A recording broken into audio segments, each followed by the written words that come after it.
मेरा मेरा क्वेश्चन ये है कि हम ये देख रहे हैं कि कराची में जो बिल्डर्स हैं और उसमें जो माफियाज हैं उनका बहुत पुराना गठजोड़ है।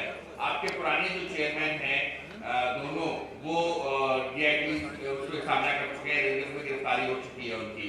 और अभी जो आबाद के लोग हैं उनके नाम DIT में मुस्तकिल तौर पर आ रहे हैं। मनी लॉन्ड्रिंग के मामला में आबाद के लोगों के नाम आ रहे हैं।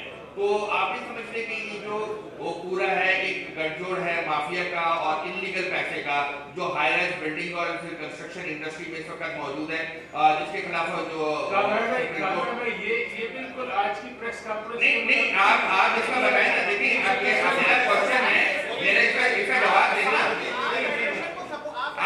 आप इलीगल एक्टिविटीज हुई है आबाद में, आप उसको भी सपोर्ट कर रहे हैं, क्योंकि ये जो हाई राइज में जो पैसा आया है इलीगल माफियाज का आया है और जो आबाद के सीनियर तरीन लोग हैं उनके नाम इस वक्त DITs में है, लॉ इन्फोर्समेंट एजेंसीज में है। आपके साबका जो चेयरमैन हैं वो जेल भुगत चुके हैं, जेल हो चुकी है उनको। तो सर आप बताएं किस तरह से आबाद जो है वो एक बिल्कुल एक लीगल एंटिटी है, उसमें बहुत सी नेगेटिव चीजें मौजूद हैं, बहुत सी गैर कानूनी चीजें मौजूद हैं।